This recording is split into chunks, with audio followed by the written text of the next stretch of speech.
proletários de todos os países, univos. Karl Marx e Friedrich Engels. Manifesto do Partido Comunista anta um espectro pela Europa, o espectro do comunismo. Todos os poderes da velha Europa se aliaram para uma santa caçada a este espectro. O Papa e o Czar, Metternich e Guizot, radicais franceses e polícias alemães. Onde está o partido de oposição que não tivesse sido vilipendiado pelos seus adversários no governo como comunista? Onde está o partido de oposição que não tivesse arremessado de volta, tanto contra os oposicionistas mais progressistas como contra os seus adversários reacionários, a recriminação estigmatizante do comunismo? Deste facto concluem-se duas coisas. O comunismo já é reconhecido por todos os poderes europeus como um poder. Já é tempo de os comunistas exporem abertamente perante um mundo inteiro o seu modo de ver, os seus objetivos, as suas tendências, e de contraporem à lenda do espectro do comunismo um manifesto do próprio partido. Com este objetivo, reuniram-se em Londres comunistas das mais diversas nacionalidades e delinearam um manifesto seguinte, que é publicado em inglês, francês, alemão, italiano, flamengo e dinamarquês. E burgueses e proletários. A história de toda a sociedade até aqui é a história de lutas de classes. Homem livre e escravo, patrício e plebeu, barão e servo, lei e gênero, burgueses de corporação, Zunftburger oficial, em suma, opressores e oprimidos, estiveram em constante oposição uns aos outros, travaram uma luta ininterrupta, ora oculta ora aberta, uma luta que de cada vez acabou por uma reconfiguração revolucionária de toda a sociedade ou pelo declínio comum das classes em luta. Nas anteriores épocas da história, encontramos quase por toda a parte uma articulação completa da sociedade em diversos estados ou ordens sociais, uma múltipla gradação das posições sociais. Na Roma antiga temos patrícios, cavaleiros, plebeus, escravos. Na Idade Média, senhores feudais, vassalos, burgueses de corporação, oficiais, servos, e ainda por cima, quase em cada uma destas classes, de novo gradações particulares. A moderna sociedade burguesa, saída do declínio da sociedade feudal, não aboliu as oposições de classes. Apenas pôs novas classes, novas condições de opressão, novas configurações de luta, no lugar das antigas. A nossa época, a época da burguesia, distingue-se, contudo, por ter simplificado as oposições de classes. A sociedade toda cinge-se, cada vez mais, em dois grandes campos inimigos, em duas grandes classes que diretamente se enfrentam: burguesia e proletariado. Dos servos da Idade Média saíram os Pfahlburger, 38, das primeiras cidades. Desta Pfahlburgerschaft desenvolveram-se os primeiros elementos da burguesia bourgeoisie. O descobrimento da América, a circunnavegação de África, criaram um novo terreno para a burguesia ascendente. O mercado das Índias Orientais e da China, a colonização da América, o intercâmbio austausch com as colônias, a multiplicação dos meios de troca e das mercadorias em geral deram ao comércio, à navegação, à indústria, um surto nunca até então conhecido, e, com ele, o rápido desenvolvimento ao elemento revolucionário na sociedade feudal em desmoronamento. O modo de funcionamento até aí feudal ou corporativo da indústria já não chegava para a procura que crescia com novos mercados. Substituiu a manufatura. Os mestres de corporação foram desalojados pelo Estado médio Mittelstand industrial. A divisão do trabalho entre as diversas corporações corporatione desapareceu ante a divisão do trabalho na própria oficina singular. Mas os mercados continuavam a crescer, a procura continuava a subir. Também a manufatura já não chegava mais. Então o vapor e a maquinaria revolucionaram a produção industrial. Para o lugar da manufatura entrou a grande indústria moderna. Para o lugar do Estado médio industrial entraram os milionários industriais, os chefes de exércitos industriais inteiros, os burgueses modernos. A grande indústria estabeleceu o mercado mundial que o descobrimento da América preparara. O mercado mundial deu ao comércio, à navegação, às comunicações por terra, um desenvolvimento imensurável. Este, por sua vez, reagiu sobre a extensão da indústria, e na mesma medida em que a indústria, o comércio, a navegação, os caminhos de ferro se estenderam, desenvolveu-se a burguesia, multiplicou seus capitais, empurrou todas as classes transmitidas da Idade Média para segundo plano. Vemos, pois, como a burguesia moderna é ela própria o produto de um longo curso de desenvolvimento, de uma série de revolucionamentos no modo de produção e de intercâmbio verquer. Cada um destes estádios de desenvolvimento da burguesia foi acompanhado de um correspondente progresso político. Estado ou ordem social, estande oprimido sob a dominação dos senhores feudais, associação armada e auto-administrada na comuna. Aqui cidade e república independente. Além terceiro estado na monarquia sujeito a impostos. Depois ao tempo da manufatura contrapeso contra a nobreza na monarquia de estados ou ordens sociais, standish ou na absoluta. Base principal das grandes monarquias em geral, ela conquistou por fim, desde o estabelecimento da grande indústria e do mercado mundial, a dominação política exclusiva no moderno Estado representativo. O moderno poder de Estado é apenas uma comissão que administra os negócios comunitários de toda a classe burguesa. A burguesia desempenhou na história um papel altamente revolucionário.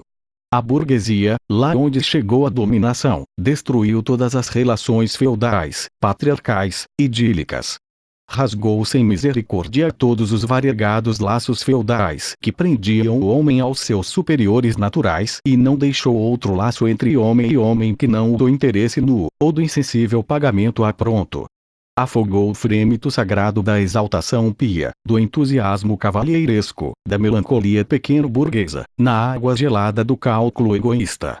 Resolveu a dignidade pessoal no valor de troca, e no lugar das inúmeras liberdades bem adquiridas e certificadas pôs a liberdade única, sem escrúpulos, de comércio. Numa palavra, no lugar da exploração encoberta com ilusões políticas e religiosas, pôs a exploração seca, direta, despudorada, aberta.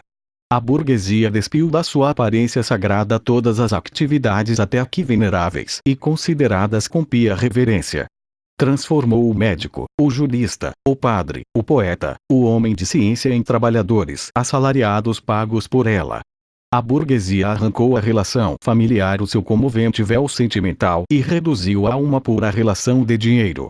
A burguesia pôs a descoberto como a brutal exteriorização de força, que a reação tanto admira na Idade Média, tinha na mais indolente mandrice o seu complemento adequado. Foi ela quem primeiro demonstrou que a atividade dos homens pode conseguir. Realizou maravilhas completamente diferentes das pirâmides egípcias, dos aquedutos romanos e das catedrais góticas, levou a cabo expedições completamente diferentes das antigas migrações de povos e das cruzadas. 39. A burguesia não pode existir sem revolucionar permanentemente os instrumentos de produção, portanto as relações de produção, portanto as relações sociais todas. A conservação inalterada do antigo modo de produção era, pelo contrário, a condição primeira de existência de todas as anteriores classes industriais. O permanente revolucionamento da produção, o ininterrupto abalo de todas as condições sociais, a incerteza e o movimento eternos distinguem a época da burguesia de todas as outras. Todas as relações fixas e enferrujadas, com seu cortejo de vetustas representações e intuições, são dissolvidas, todas as recém-formadas envelhecem antes de poderem ossificar-se. Tudo que era dos estados ou ordens sociais, standish estável se volatiliza, tudo que era sagrado é desagrado, e os homens são por fim obrigados a encarar com olhos prosaicos a sua posição na vida, as suas ligações recíprocas. A necessidade de um escoamento sempre mais extenso para os seus produtos persegue a burguesia por todo o globo terrestre. Tem de se implantar em toda a parte, instalar-se em toda a parte, estabelecer contactos em toda a parte. A burguesia, pela sua exploração do mercado mundial, configurou de um modo cosmopolita a produção e o consumo de todos os países. Para grande pesar dos reacionários, tirou a indústria ao solo nacional onde firmava os pés. As antiquíssimas indústrias nacionais foram aniquiladas, e são ainda diariamente aniquiladas. São desalojadas por novas indústrias cuja introdução se torna uma questão vital para todas as nações civilizadas, por indústrias que já não elaboram matérias-primas nativas, mas matérias-primas oriundas das zonas mais afastadas, e cujos fábricos são consumidos não só no próprio país, como simultaneamente em todas as partes do mundo. Para o lugar das velhas necessidades, satisfeitas por artigos do país, entram necessidades novas que exigem para sua satisfação os produtos dos países e dos climas mais longínquos. Para o lugar da velha autossuficiência e do velho isolamento locais e nacionais, entra um intercâmbio unilateral, uma dependência das nações umas das outras. E tal como na produção material, assim também na produção espiritual. Os artigos espirituais das nações singulares tornam-se bem comum. A unilateralidade e estreiteza nacionais tornam-se cada vez mais impossíveis, e das muitas literaturas nacionais e locais, forma-se uma literatura mundial. A burguesia, pelo rápido melhoramento de todos os instrumentos de produção, pelas comunicações infinitamente facilitadas, arrasta todas as nações, mesmo as mais bárbaras, para a civilização. Os preços baratos das suas mercadorias são a artilharia pesada com que deita por terra todas as muralhas da China, com que força a capitulação o mais obstinado ódio dos bárbaros ao estrangeiro. Compele todas as nações a apropriarem o modo de produção da burguesia, se não quiserem arruinar-se. Compele-as a introduzirem no seu seio a chamada civilização, e a tornarem-se burguesas. Numa palavra, ela cria para si um mundo à sua própria imagem. A burguesia submeteu o campo à dominação da cidade. Criou cidades enormes, aumentou num grau elevado o número da população urbana face à rural, e deste modo arrancou uma parte significativa da população à idiotia e idiotismos da vida rural. Assim como tornou dependente o campo da cidade, tornou dependentes os países bárbaros e semi-bárbaros dos civilizados, os povos agrícolas dos povos burgueses, o Oriente do Ocidente. A burguesia suprime cada vez mais a dispersão dos meios de produção, da propriedade e da população.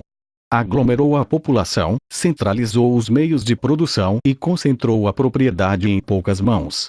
A consequência necessária disto foi a centralização política. Províncias independentes, quase somente aliadas, com interesses, leis, governos e direitos alfandegários diversos, foram comprimidas numa nação, num governo, numa lei, num interesse nacional de classe, numa linha aduaneira.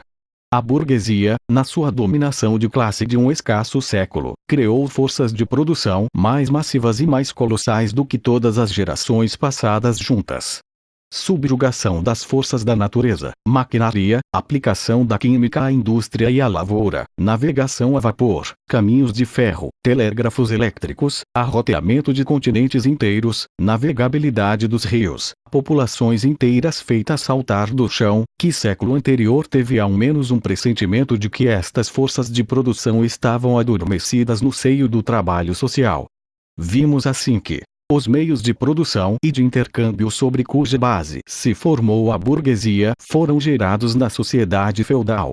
Num certo estádio do desenvolvimento destes meios de produção e de intercâmbio, as relações em que a sociedade feudal produzia e trocava, a organização feudal da agricultura e da manufatura, numa palavra, as relações de propriedade feudais, deixaram de corresponder às forças produtivas já desenvolvidas.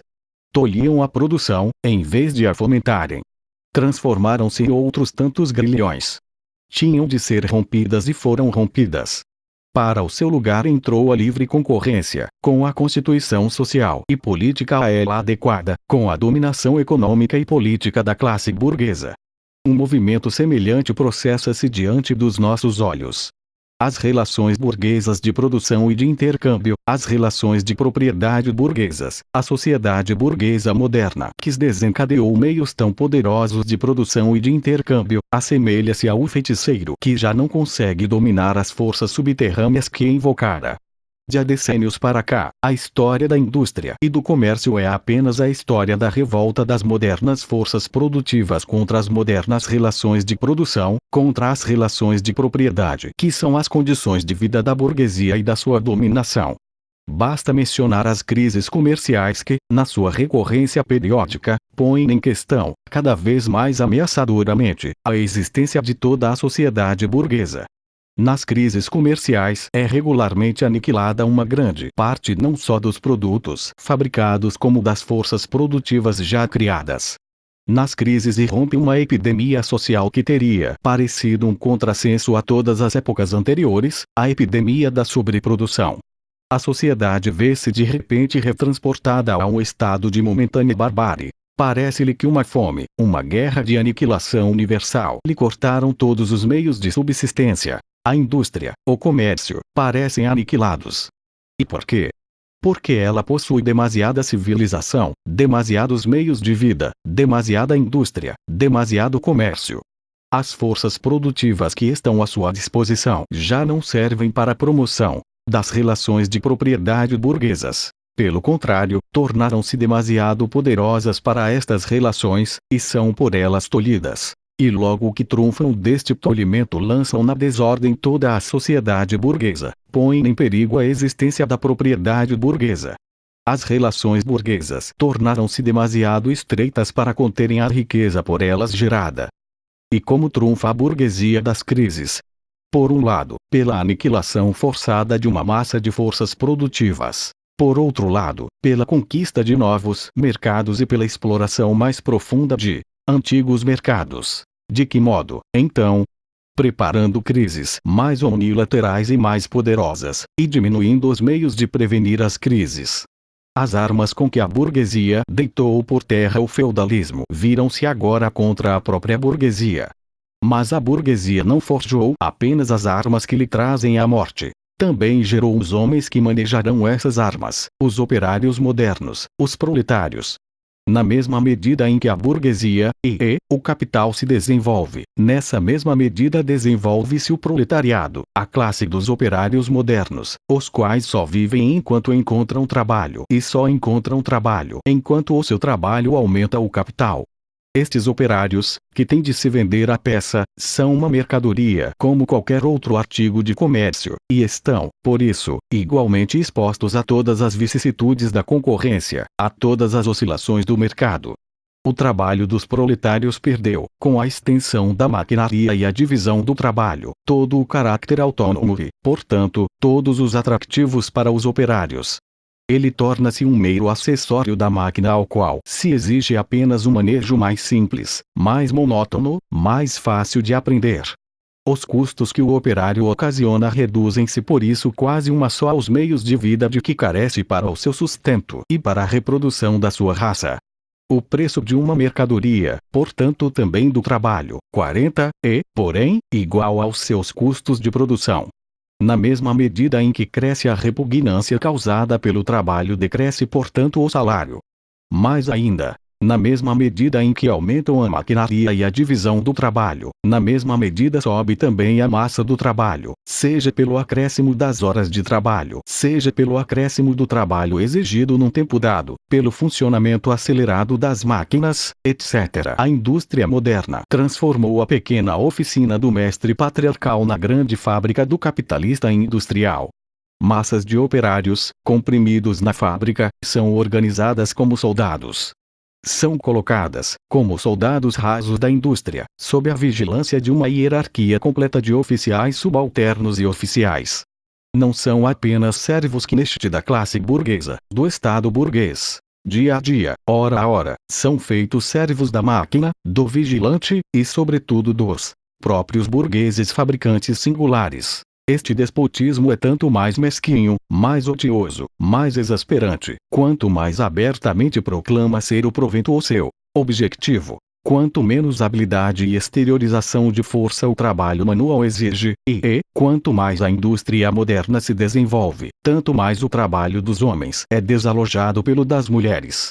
Diferenças de sexo e de idade já não têm qualquer validade social para a classe operária. Há apenas instrumentos de trabalho que, segundo a idade e o sexo, têm custos diversos. Se a exploração do operário pelo fabricante termina na medida em que recebe o seu salário pago de contado, logo lhe caem em cima as outras partes da burguesia. O senhorio, o merceeiro, o penhorista pfanleer, etc. Os pequenos estados médios Mittelstand até aqui, os pequenos industriais, comerciantes e rentiers. Os artesãos e camponeses, todas estas classes caem no proletariado, em parte porque o seu pequeno capital não chega para o empreendimento da grande indústria e sucumbe à concorrência dos capitalistas maiores, em parte porque a sua habilidade é desvalorizada por novos modos de produção. Assim, o proletariado recruta-se de todas as classes da população. O proletariado passa por diversos estádios de desenvolvimento. A sua luta contra a burguesia começa com a sua existência. No começo são os operários singulares que lutam, depois os operários de uma fábrica, depois os operários de um ramo de trabalho numa localidade contra o burguês singular que os explora diretamente. Dirigem os seus ataques não só contra as relações de produção burguesas, dirigem-nos contra os próprios instrumentos de produção. Aniquilam as mercadorias estrangeiras concorrentes, destroçam as máquinas, deitam fogo às fábricas, procuram recuperar a posição desaparecida do operário medieval. Neste estádio os operários formam uma massa dispersa por todo o país e dividida pela concorrência. A coesão maciça dos operários não é ainda a consequência da sua própria união, mas a consequência da união da burguesia, a qual, para atingir os seus objetivos políticos próprios, tem de pôr em movimento o proletariado todo, e por enquanto ainda o pode. Neste estádio os proletários combatem, pois, não os seus inimigos, mas os inimigos dos seus inimigos, os restos da monarquia absoluta, os proprietários fundiários, os burgueses não industriais, os pequenos burgueses. Todo o movimento histórico está, assim, concentrado nas mãos da burguesia. Cada vitória assim alcançada é uma vitória da burguesia. Mas com o desenvolvimento da indústria o proletariado não apenas se multiplica. É comprimido em massas maiores, a sua força cresce, e ele sente a mais. Os interesses, as situações de vida no interior do proletariado tornam-se cada vez mais semelhantes, na medida em que a maquinaria vai obliterando cada vez mais as diferenças do trabalho e quase por toda a parte faz descer o salário ao mesmo nível baixo. A concorrência crescente dos burgueses entre si e as crises comerciais que daqui decorrem tornam o salário dos operários cada vez mais oscilante. O melhoramento incessante da maquinaria, que cada vez se desenvolve mais depressa, torna toda a sua posição na vida cada vez mais insegura. As colisões entre o operário singular e o burguês singular tomam cada vez mais o caráter de colisões de duas classes. Os operários começam por formar coalizões contra os burgueses. Juntam-se para a manutenção do seu salário. Fundam eles mesmos associações duradouras para se premunirem para as insurreições ocasionais. Aqui e além a luta irrompe em motins. De tempos a tempos os operários vencem, mas só transitoriamente. O resultado propriamente dito das suas lutas não é o êxito imediato, mas a união dos operários que cada vez mais se amplia. Ela é promovida pelos meios crescentes de comunicação, criados pela grande indústria, que põem os operários das diversas localidades em contato uns com os outros. Basta, porém, este contacto para centralizar as muitas lutas locais, por toda a parte com o mesmo caráter, numa luta nacional, numa luta de classes. Mas toda a luta de classes é uma luta política. E a união, para a qual os burgueses da Idade Média, com os seus caminhos vicinais, precisavam de séculos, conseguem-na os proletários modernos com os caminhos de ferro em poucos anos. Esta organização dos proletários em classe, e deste modo em partido político, é rompida de novo a cada momento pela concorrência entre os próprios operários. Mas renasce sempre, mais forte, mais sólida, mais poderosa. Força o reconhecimento de interesses isolados dos operários em forma de lei, na medida em que tira proveito das cisões da burguesia entre si. Assim aconteceu em Inglaterra com a Lei das 10 Horas, 41.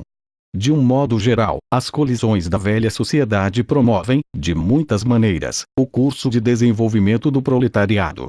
A burguesia acha-se em luta permanente, de começo contra a aristocracia. Mais tarde, contra os sectores da própria burguesia cujos interesses entram em contradição com o progresso da indústria. Sempre, contra a burguesia de todos os países estrangeiros. Em todas estas lutas, vê-se obrigada a apelar para o proletariado, a recorrer à sua ajuda, e deste modo a arrastá-lo para o movimento político. Ela própria leva, portanto, ao proletariado seus elementos de formação próprios, ou seja, armas contra ela própria. Além disto, como vimos, sectores inteiros da classe dominante, pelo progresso da indústria, são lançados no proletariado, ou pelo menos veem-se ameaçadas nas suas condições de vida. Também esses levam ao proletariado uma massa de elementos de formação. Por fim, em tempos em que a luta de classe se aproxima da decisão, o processo de dissolução no seio da classe dominante, no seio da velha sociedade toda, assume um caráter tão vivo, tão veemente, que uma pequena parte da classe dominante se desliga desta e se junta à classe revolucionária, a classe que traz nas mãos o futuro.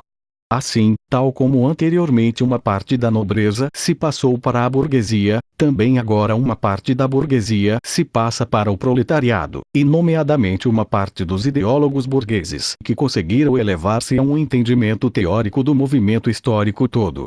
De todas as classes que hoje em dia defrontam a burguesia, só o proletariado é uma classe realmente revolucionária. As demais classes vão se arruinando e só sobram com a grande indústria. O proletariado é o produto mais característico desta. Os estados médios Mittelstand, o pequeno industrial, o pequeno comerciante, o artesão, o camponês, todos eles combatem a burguesia para assegurar, face ao declínio, a sua existência como estados médios. Não são, pois, revolucionários, mas conservadores. Mais ainda, são reacionários. Procuram fazer andar para trás a roda da história. Se são revolucionários, são-no apenas à luz da sua iminente passagem para o proletariado, e assim não defendem os seus interesses presentes, mas os futuros, e assim abandonam a sua posição própria para se colocarem na do proletariado. O lumpenproletariado, esta putrefacção passiva das camadas mais baixas da velha sociedade, é aqui e além atirado para o movimento por uma revolução proletária, e por toda a sua situação de vida estará mais disposto a deixar-se comprar para maquinações reacionárias. As condições de vida da velha sociedade estão aniquiladas já nas condições de vida do proletariado.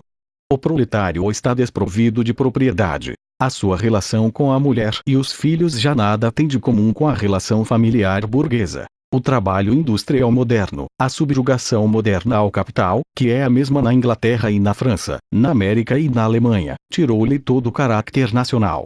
As leis, a moral, a religião são para ele outros tantos preconceitos burgueses, atrás dos quais se escondem outros tantos interesses burgueses. Todas as classes anteriores que conquistaram a dominação procuraram assegurar a posição na vida já alcançada, submetendo toda a sociedade às condições do seu proveito. Os proletários só podem conquistar as forças produtivas sociais, abolindo o seu próprio modo de apropriação até aqui e com ele todo o modo de apropriação até aqui. Os proletários nada têm de seu a assegurar, têm sim de destruir todas as seguranças privadas e asseguramentos privados. Todos os movimentos até aqui foram movimentos de minorias ou no interesse de minorias. O movimento proletário é o movimento autônomo da maioria imensa no interesse da maioria imensa. O proletariado, a camada mais baixa da sociedade atual, não pode elevar-se, não pode endireitar-se, sem fazer ir pelos ares toda a superestrutura verbal das camadas que formam a sociedade oficial. Pela forma, embora não pelo conteúdo, a luta do proletariado contra a burguesia começa por ser uma luta nacional. O proletariado de cada um dos países tem naturalmente de começar por resolver os problemas com a sua própria burguesia. Ao traçarmos as fases mais gerais do desenvolvimento do proletariado, seguimos de perto a guerra civil mais ou menos oculta no seio da sociedade existente até o ponto em que rebenta numa revolução aberta e o proletariado, pelo derrube violento da burguesia, funda a sua dominação. Toda a sociedade até aqui repousava, como vimos, na oposição de classes opressoras e oprimidas. Mas para se poder oprimir uma classe, tem de lhe ser asseguradas condições em que possa pelo menos ir arrastando a sua existência servil. O servo Leibniz conseguiu chegar, na servidão, a membro da comuna, tal como o pequeno burguês Kleinburger a burguês bourgeois sob o jugo do absolutismo feudal. Pelo contrário, o operário moderno, em vez de se elevar com o progresso da indústria, afunda-se cada vez mais abaixo das condições da sua própria classe. O operário torna-se num indigente pauper. O pauperismos desenvolve-se ainda mais depressa do que a população e a riqueza. Torna-se com isto evidente que a burguesia é incapaz de continuar a ser por muito mais tempo a classe dominante da sociedade e a impor à sociedade como lei reguladora as condições de vida da sua classe. Ela é incapaz de dominar, porque é incapaz de assegurar ao seu escravo a própria existência no seio da escravidão, porque é obrigada a deixá-lo afundar-se numa situação em que tem de ser ela a alimentá-lo, em vez de ser alimentada por ele. A sociedade não pode mais viver sob ela, ou seja, sob a dominação da burguesia, e a vida desta já não é compatível com a sociedade. A condição essencial para a existência e para a dominação da classe burguesa é a acumulação da riqueza nas mãos de privados, a formação e multiplicação do capital. A condição do capital é o trabalho assalariado. O trabalho assalariado repousa exclusivamente na concorrência entre os operários. O progresso da indústria, de que a burguesia é portadora, involuntária e sem resistência, coloca no lugar do isolamento dos operários pela concorrência a sua união revolucionária pela associação. Com o desenvolvimento da grande indústria é retirada debaixo dos pés da burguesia a própria base sobre que ela produz e se apropria dos produtos. Ela produz, antes do mais, o seu próprio coveiro. O seu declínio e a vitória do proletariado são igualmente inevitáveis. E proletários e comunistas, em que relação se encontram os comunistas com os proletários em geral? Os comunistas não são nenhum partido particular face aos outros partidos operários. Não têm nenhum interesses separados dos interesses do proletariado todo. Não estabelecem nenhum princípios particulares segundo os quais queiram moldar o movimento proletário. Os comunistas diferenciam-se dos demais partidos proletários apenas pelo facto de que, por um lado, nas diversas lutas nacionais dos proletários, eles acentuam e fazem valer os interesses comuns, independentes da nacionalidade, do proletariado todo, e pelo facto de que, por outro lado, nos diversos estádios de desenvolvimento por que a luta entre o proletariado e a burguesia passa, representam sempre o interesse do movimento total. Os comunistas são, pois, na prática o sector mais decidido, sempre impulsionador, dos partidos operários de todos os países. Na teoria, eles têm, sobre a restante massa do proletariado, a vantagem da inteligência das condições, do curso e dos resultados gerais do movimento proletário. O objetivo mais próximo dos comunistas é o mesmo do que o de todos os restantes partidos proletários. Formação do proletariado em classe, derrubamento da dominação da burguesia, conquista do poder político pelo proletariado. As proposições teóricas dos comunistas não repousam de modo nenhum em ideias, em princípios, que foram inventados ou descobertos por este ou por aquele melhorador do mundo. São apenas expressões gerais de relações efetivas de uma luta de classes que existe, de um movimento histórico que se processa diante dos nossos olhos. A abolição de relações de propriedade até aqui não é nada de peculiarmente característico do comunismo. Todas as relações de propriedade estiveram submetidas a uma constante mudança histórica, a uma constante transformação histórica. A Revolução Francesa, p.ex., aboliu a propriedade feudal a favor da burguesa. O que distingue o comunismo não é a abolição da propriedade em geral, mas a abolição da propriedade burguesa. Mas a moderna propriedade privada burguesa é a expressão última e mais consumada da geração e apropriação dos produtos, que repousam em oposições de classes, na exploração de umas pelas outras. Neste sentido, os comunistas podem condensar a sua teoria numa única expressão: supressão ao febung da propriedade privada. Tem-nos censurado, a nós, comunistas, de que quereríamos abolir a propriedade adquirida pessoalmente, fruto do trabalho próprio, a propriedade que formaria a base de toda a liberdade, atividade e autonomia pessoais. Propriedade fruto do trabalho, conseguida, ganha pelo próprio. Falais da propriedade pequeno-burguesa, pequeno-camponesa, que precedeu a propriedade burguesa. Não precisamos de a abolir. O desenvolvimento da indústria aboliu-a e abole-a diariamente.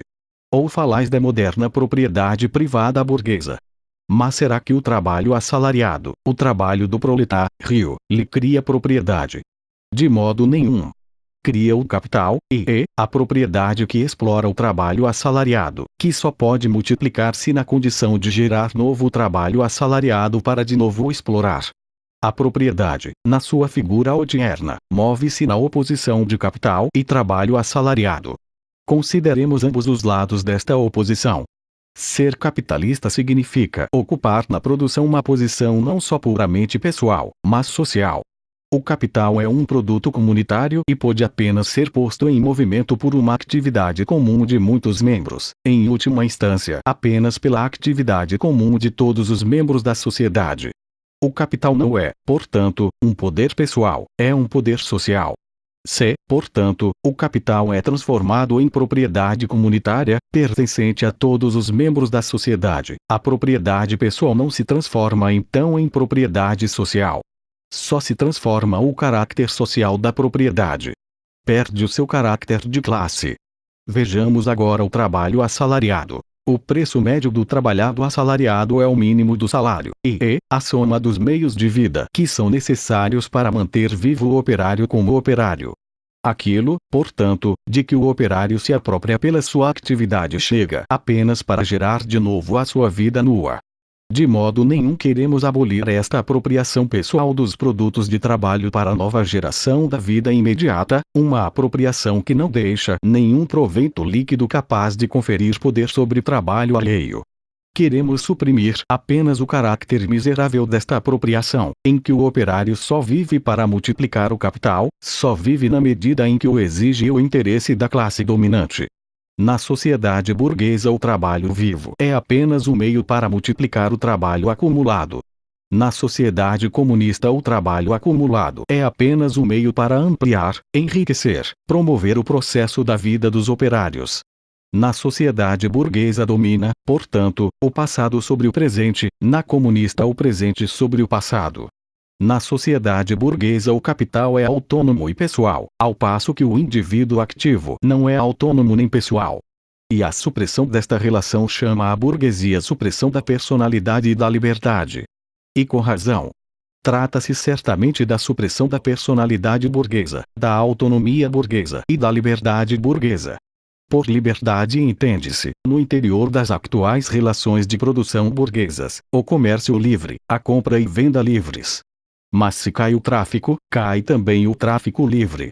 O palavreado acerca do livre tráfico, como todas as demais tiradas da nossa burguesia sobre a liberdade, só tem em geral sentido face ao tráfico constrangido, face ao burguês subjugado da Idade Média, mas não face à supressão comunista do tráfico, das relações de produção burguesas e da própria burguesia. Horrorizais-vos por querermos suprimir a propriedade privada. Mas na vossa sociedade existente, a propriedade privada está suprimida para 9/10 dos seus membros. Ela existe precisamente pelo fato de não existir para 9/10. Censurais-nos, portanto, por querermos suprimir uma propriedade que pressupõe como condição necessária que a imensa maioria da sociedade não possua propriedade. Numa palavra, censurais-nos por querermos suprimir a vossa propriedade. Certamente, é isso mesmo que queremos.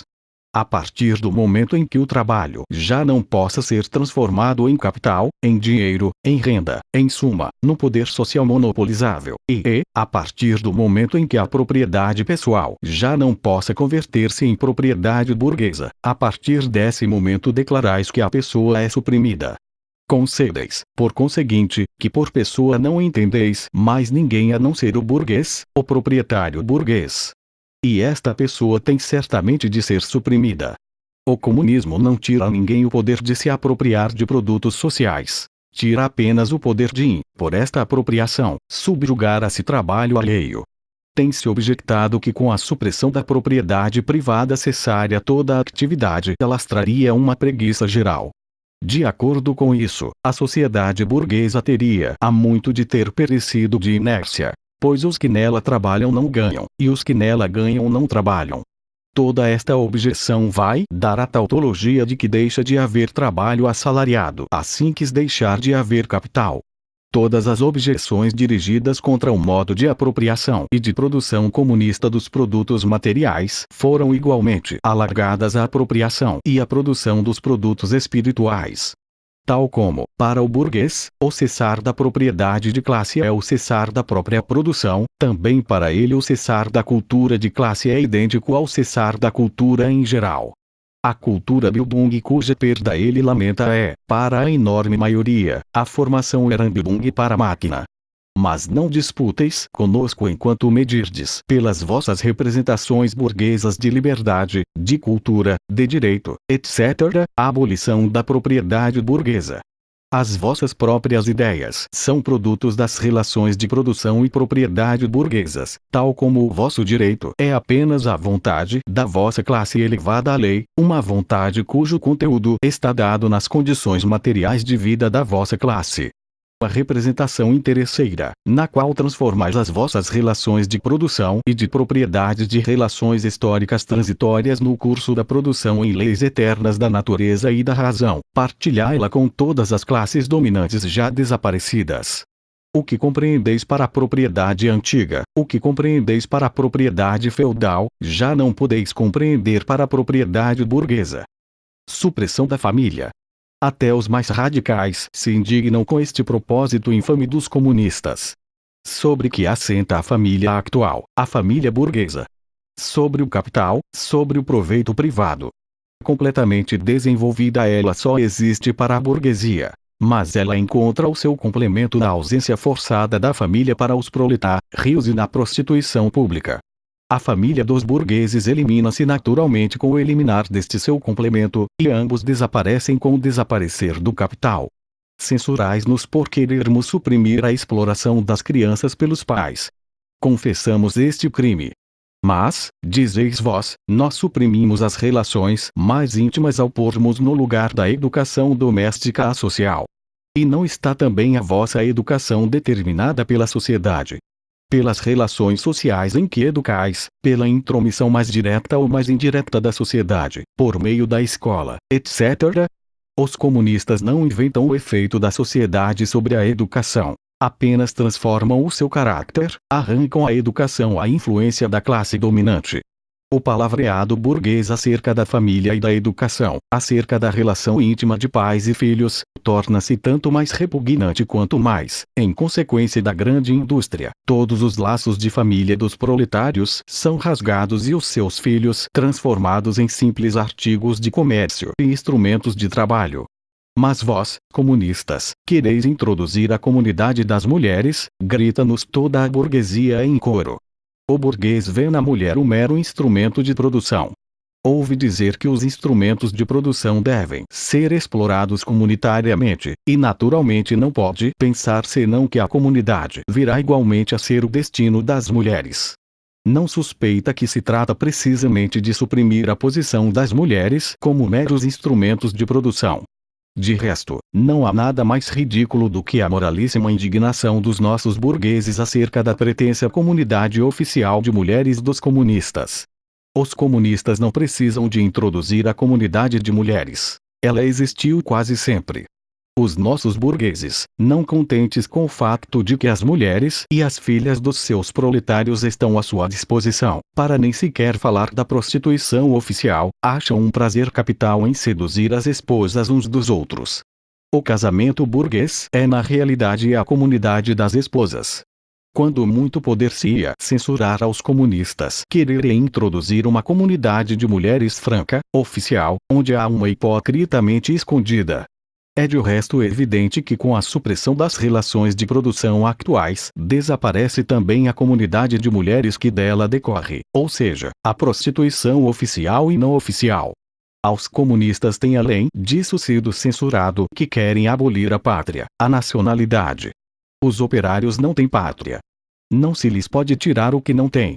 Na medida em que o proletariado tem primeiro de conquistar para si a dominação política, de se elevar à classe nacional, de se constituir a si próprio como nação, ele próprio é ainda nacional, mas de modo nenhum no sentido da burguesia.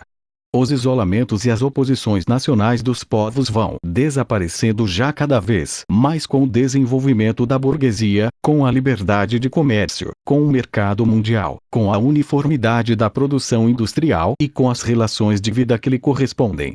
A dominação do proletariado fá-los a desaparecer ainda mais. A unidade de ação, pelo menos dos países civilizados, é uma das primeiras condições da sua libertação. À medida que é suprimida a exploração de um indivíduo por outro, é suprimida a exploração de uma nação por outra. Com a oposição das classes no interior da nação cai a posição hostil das nações entre si.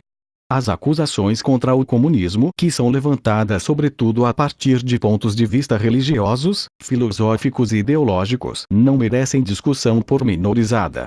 Será preciso uma inteligência profunda para compreender que com as relações de vida dos homens, com as suas ligações sociais, com a sua existência social, mudam também as suas representações, intuições e conceitos. Numa palavra, muda também a sua consciência? Que prova a história das ideias senão que a produção espiritual se reconfigura com a da material? As ideias dominantes de um tempo foram sempre apenas as ideias da classe dominante. Fala-se de ideias que revolucionam uma sociedade inteira. Com isto exprime-se apenas o facto de que no seio da velha sociedade se formaram os elementos de uma sociedade nova, de que a dissolução das velhas ideias acompanha a dissolução das velhas relações de vida. Quando o mundo antigo estava em declínio, as religiões antigas foram vencidas pela religião cristã. Quando as ideias cristãs sucumbiram, no século XVIII, as ideias das luzes, a sociedade feudal travava a sua luta de morte com a burguesia então revolucionária. As ideias de liberdade de consciência e de religião exprimiam apenas, no domínio do saber vissem, a dominação da livre concorrência. Mas, dirão, as ideias religiosas, morais, filosóficas, políticas, jurídicas, etc., modificaram-se certamente no decurso do desenvolvimento histórico. A religião, a moral, a filosofia, a política, o direito, mantiveram-se sempre nesta mudança. Além disso existem verdades eternas, como liberdade, justiça, etc., que são comuns a todos os estádios sociais. Mas o comunismo abole as verdades eternas, abole a religião, a moral, em vez de as configurar de novo. Contradiz portanto todos os desenvolvimentos históricos até aqui. A que se reduz esta acusação? A história de toda a sociedade até aqui moveu-se em oposições de classes, as quais nas diversas épocas foram diversamente configuradas. Mas fosse qual fosse a forma assumida, a exploração de uma parte da sociedade pela outra é um facto comum a todos os séculos passados. Não é de admirar, por isso, que a consciência social de todos os séculos, a despeito de toda a multiplicidade e diversidade, se mova em certas formas comuns, em formas de consciência que só se dissolvem completamente com o desaparecimento total da oposição de classes. A Revolução Comunista é a ruptura mais radical com as relações de propriedade legadas. Não admira que no curso do seu desenvolvimento se rompa da maneira mais radical com as ideias legadas. Deixemos contudo as objeções da burguesia contra o comunismo. Já antes vimos que o primeiro passo na Revolução Operária é a elevação do proletariado à classe dominante, a conquista da democracia pela luta.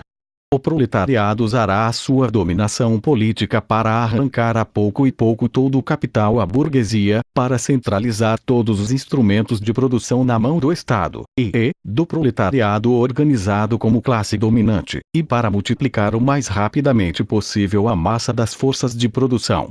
Naturalmente isto só pode primeiro acontecer por meio de intervenções despóticas no direito de propriedade e nas relações de produção burguesas, através de medidas, portanto, que economicamente parecem insuficientes e insustentáveis, mas que no decurso do movimento levam para além de si mesmas e são inevitáveis como meios de revolucionamento de todo um modo de produção. Estas medidas serão naturalmente diversas consoante os diversos países. Para os países mais avançados, contudo, poderão ser aplicadas de um modo bastante geral as seguintes: 1.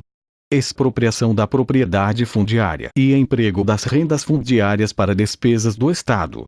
2. Pesado imposto progressivo. 3. Abolição do direito de herança. 4.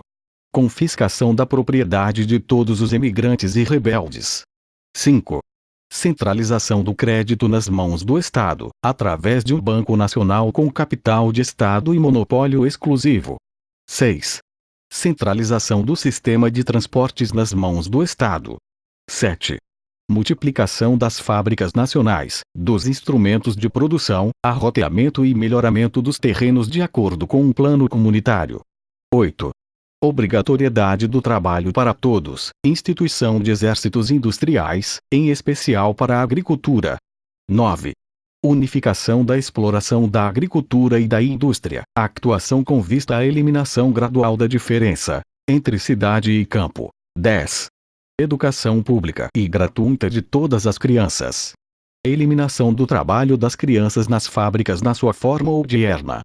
Unificação da educação com a produção material, etc. Desaparecidas no curso de desenvolvimento as diferenças de classes e concentrada toda a produção nas mãos dos indivíduos associados, o poder público perde o caráter político. Em sentido próprio, o poder político é o poder organizado de uma classe para a opressão de uma outra.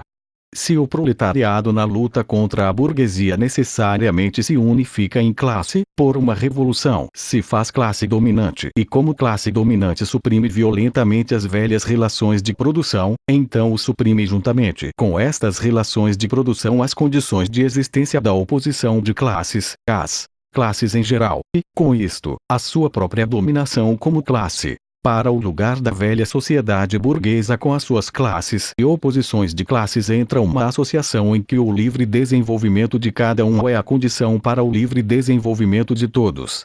E a literatura socialista e comunista 1. O socialismo reacionário a, o socialismo feudal pela sua posição histórica, as aristocracias francesa e inglesa estavam vocacionadas para escrever panfletos contra a sociedade burguesa moderna. Na Revolução Francesa de julho de 1830, no movimento de reforma inglês, 42, elas sucumbiram uma vez mais ao odiado a revista. Não podia mais tratar-se de uma luta política séria. Restava-lhes apenas a luta literária.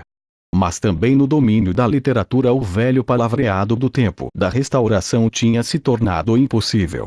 Para despertar simpatia, a aristocracia teve de aparentar perder de vista os seus interesses e de formular a sua acusação contra a burguesia apenas no interesse da classe operária explorada.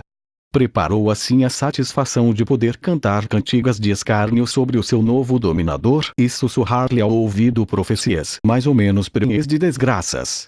Desta maneira surgiu o socialismo feudalístico, metade canto lamentoso e metade pasquim, metade eco do passado e metade ameaça do futuro, por vezes acertando no alvo com juízo amargo, espirituosamente demolidor, sobre a burguesia, mas sempre operando de modo cômico pela sua total incapacidade de conceber o curso da história moderna.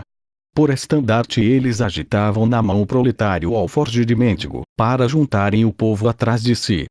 Mas de todas as vezes que este o seguia divisava-lhes no traseiro os velhos brasões feudais e dispersava com gargalhadas sonoras e irreverentes. Uma parte dos legitimistas franceses, 44, e a jovem Inglaterra, 45, deram este espetáculo da melhor maneira. Quando os feudais demonstram que o seu modo de exploração tinha uma figura diferente da exploração burguesa, esquecem-se apenas que exploravam em circunstâncias e condições completamente diversas e já ultrapassadas. Quando provam que o proletariado moderno não existia sob a sua dominação, esquecem-se apenas que precisamente a burguesia moderna foi um rebento necessário da sua ordem social. De resto dissimularam tão pouco o caráter reacionário da sua crítica, que a sua acusação principal contra a burguesia reside precisamente no facto de que no regime desta se desenvolveu uma classe que fará ir pelos ares toda a velha ordem social. Censuram ainda mais a burguesia ter gerado um proletariado revolucionário do que ter, em geral, gerado um proletariado. Na prática política, tomam por isso parte em todas as medidas violentas contra a classe operária, e na vida habitual acomodam-se, a despeito de todo o seu palavreado pomposo, a apanhar as maçãs douradas e a trocar a lealdade, o amor e a honra pelo tráfico de lã, beterraba e aguardente. Assim como os padres andavam sempre de braço dado com os feudais, assim também o socialismo clerical com o feudalístico. Nada mais fácil do que dar ao ascetismo cristão uma demão socialista. Não bradou também o cristianismo contra a propriedade privada, contra o casamento, contra o Estado. Não pregou em vez deles a caridade e a pobreza, o celibato e a mortificação da carne, a vida monástica e a igreja. O socialismo cristão é apenas a água benta com que o padre abençoa a irritação do aristocrata. B. O socialismo pequeno burguês. A aristocracia feudal não é a única classe derrubada pela burguesia cujas condições de vida se atrofiaram e extinguiram na moderna sociedade burguesa. Apfalburgertum, 38, medieval e o pequeno campesinato Kleinbauernstand foram os precursores da burguesia moderna. Nos países menos desenvolvidos industrial e comercialmente, esta classe continua ainda a vegetar ao lado da burguesia em ascensão.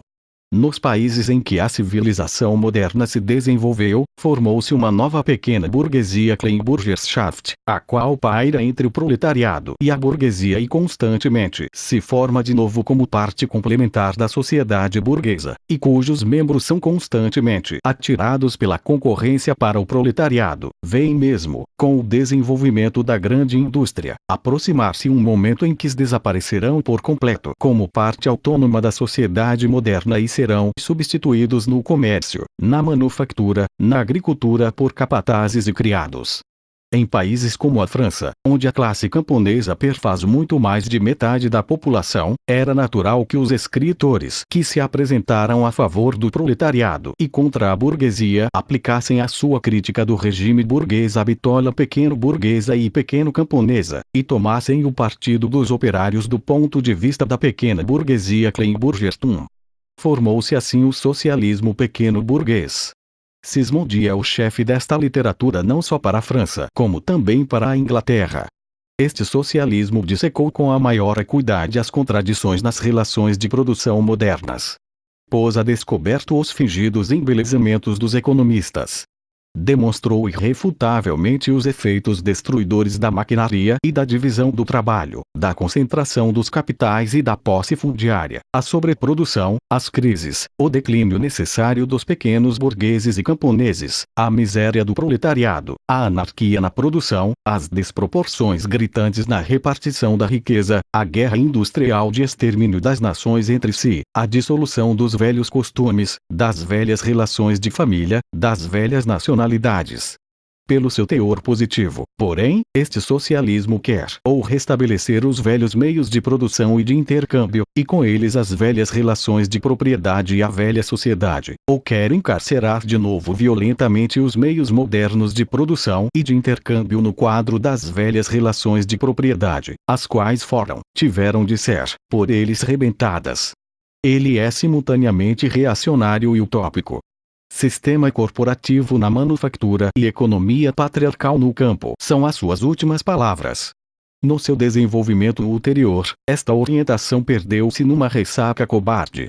C. O socialismo alemão ou o socialismo verdadeiro. A literatura socialista e comunista da França, que surgiu sob a pressão de uma burguesia dominante e que é a expressão literária da luta contra esta dominação, foi introduzida na Alemanha no tempo em que a burguesia iniciava a sua luta contra o absolutismo feudal.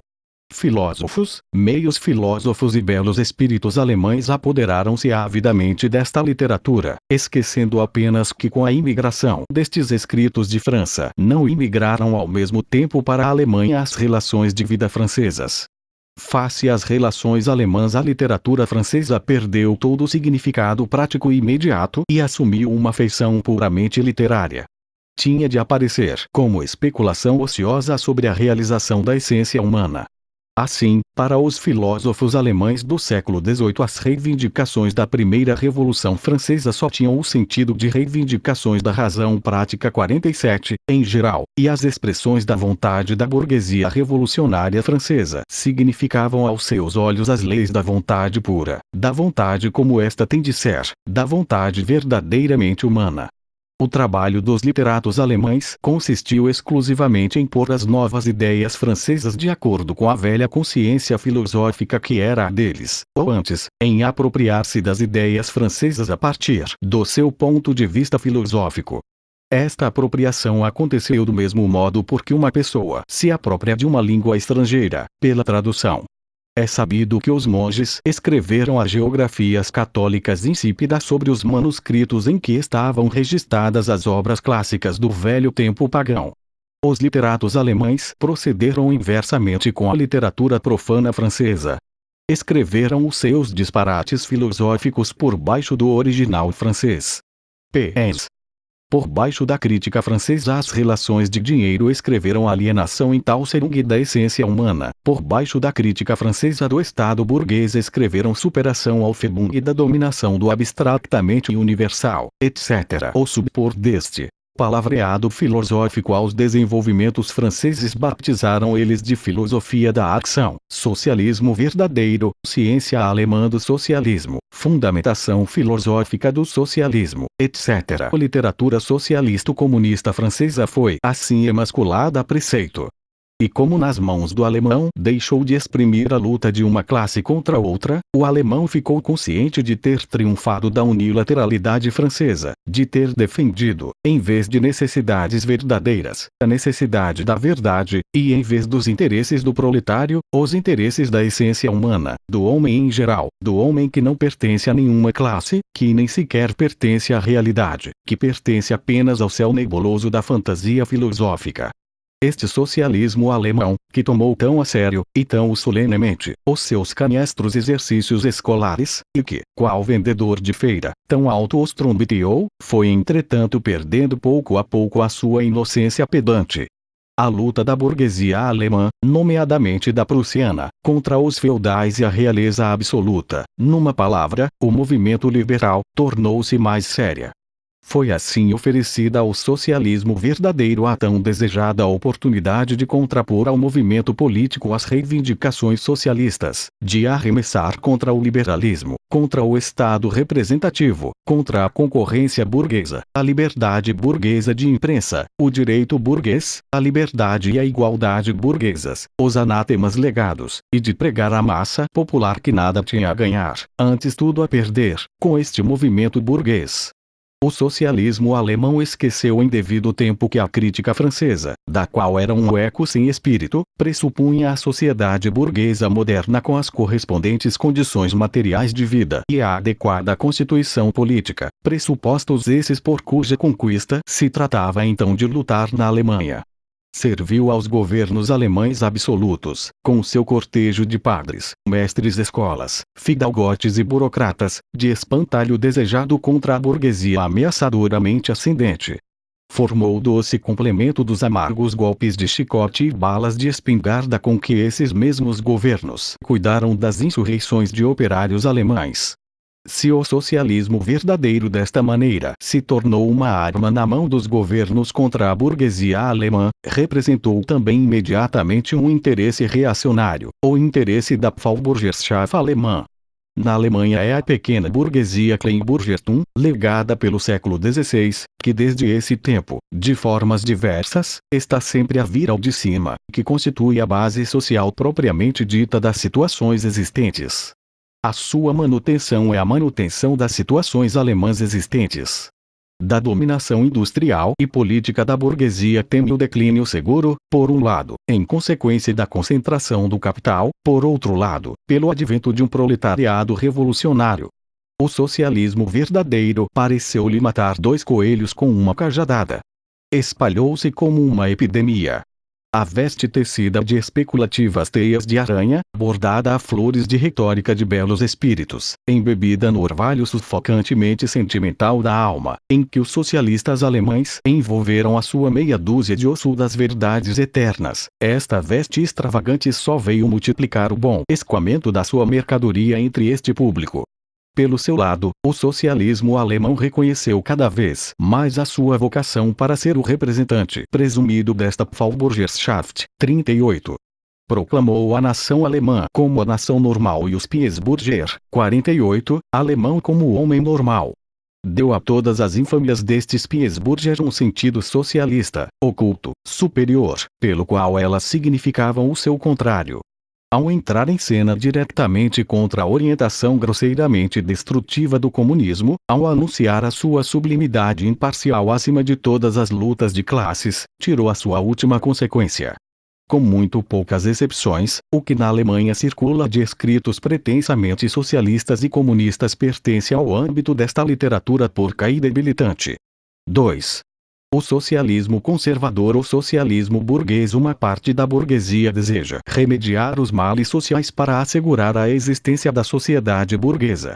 A ela pertencem Economistas, filantropos, humanitários, melhoradores da situação das classes trabalhadoras, organizadores da caridade, protectores dos animais, fundadores de ligas anti-alcoólicas, reformadores ocasionais dos mais variados. E também este socialismo burguês foi elaborado em sistemas completos. Como exemplo mencionamos a Philosophie de la Misère, de Proudhon. Os burgueses socialistas querem as condições de vida da sociedade moderna sem as lutas e perigos delas necessariamente decorrentes. Querem a sociedade existente, deduzidos os elementos que a revolucionavam e dissolvem. Querem a burguesia sem o proletariado. A burguesia, naturalmente, representa-se um mundo em que domina como o melhor dos mundos. O socialismo burguês elabora, a partir desta representação consoladora, um meio-sistema ou um sistema completo. Quando exorta o proletariado a realizar estes sistemas e a entrar na Nova Jerusalém, no fundo só lhe pede que fique na sociedade atual, mas que se desfaça das odiosas representações que faz dela.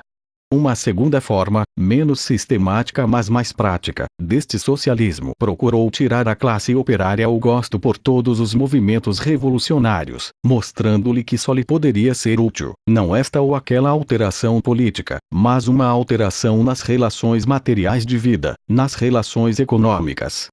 Por alteração das relações materiais de vida, este socialismo não entende, de modo nenhum, a abolição das relações de produção burguesas, só possível pela via revolucionária, mas melhoramentos administrativos que se processem sobre o terreno destas relações de produção, portanto que nada alterem na relação de capital e trabalho assalariado, mas que no melhor dos casos reduzam a burguesia aos custos da sua dominação e lhe simplifiquem o orçamento de Estado.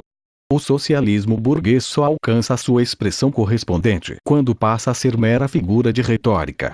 Comércio livre. No interesse da classe trabalhadora, proteção alfandegária.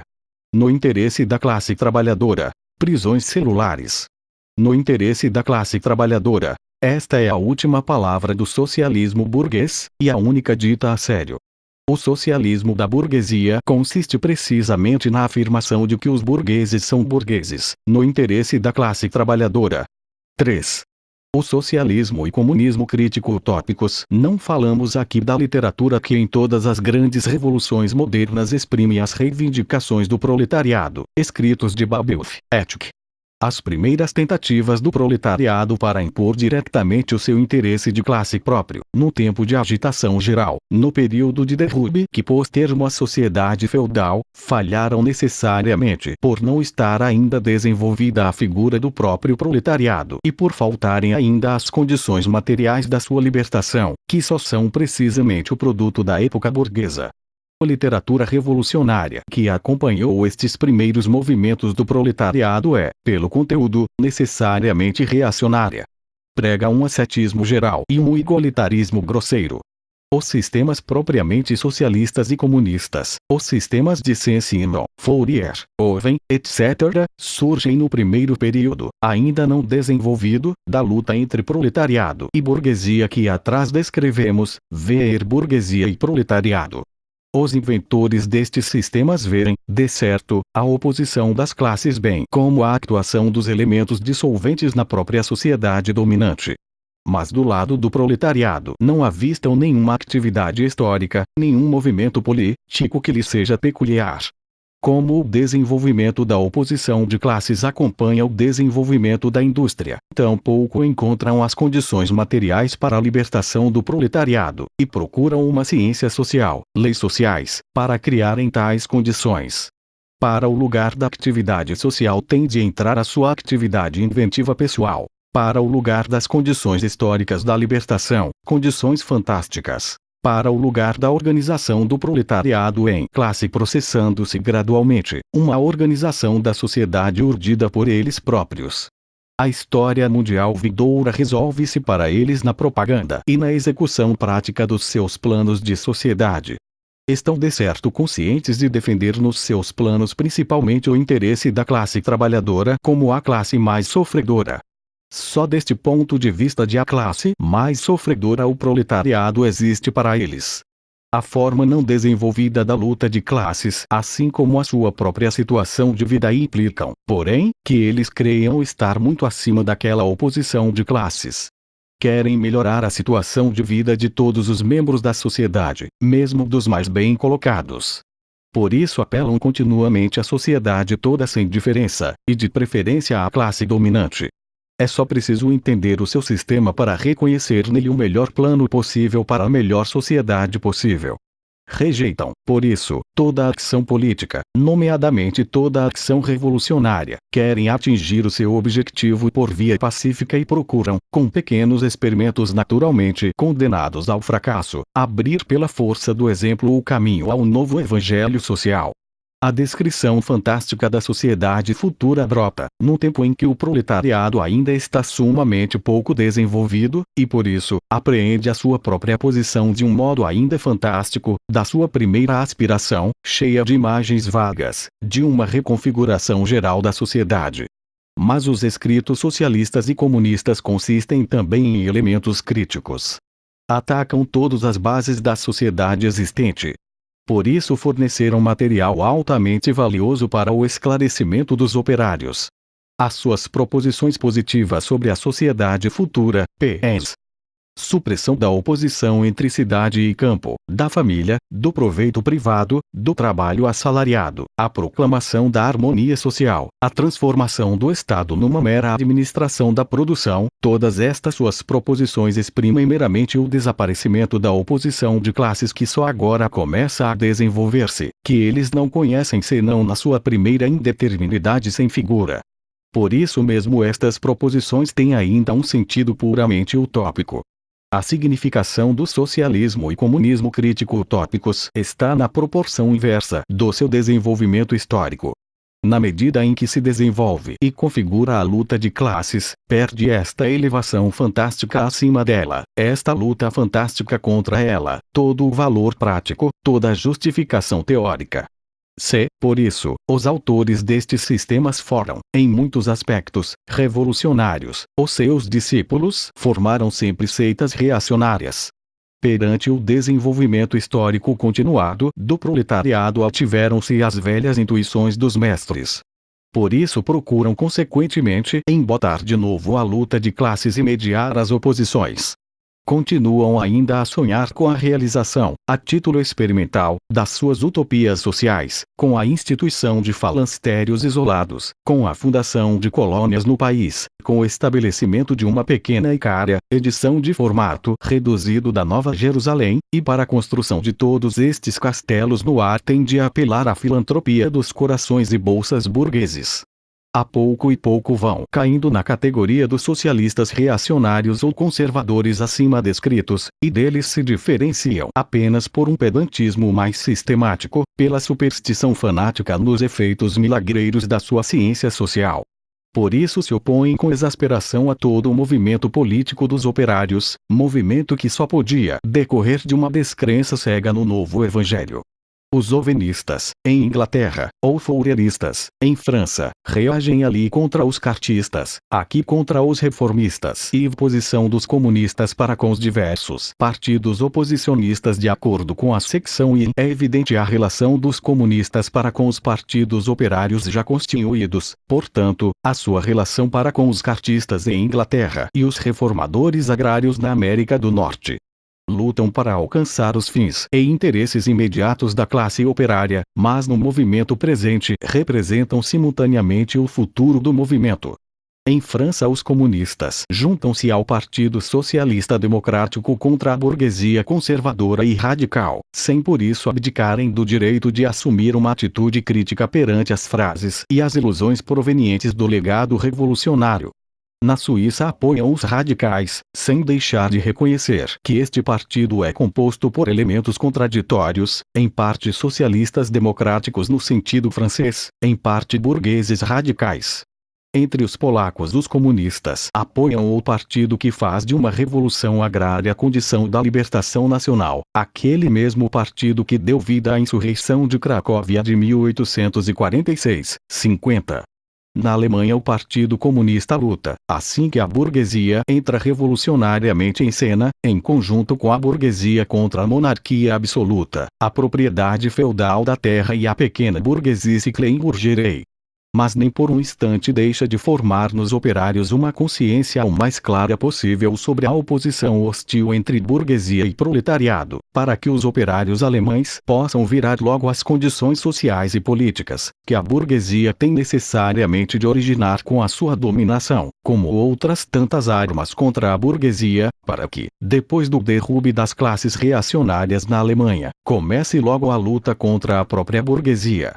Para a Alemanha dirige os comunistas a sua atenção principal, porque a Alemanha está em vésperas de uma revolução burguesa e porque leva a cabo este revolucionamento em condições de maior progresso da civilização europeia em geral e com um proletariado muito mais desenvolvido do que a Inglaterra no século XVII e a França no século XX, porque a revolução burguesa alemã só pode ser, portanto, o prelúdio imediato de uma revolução proletária.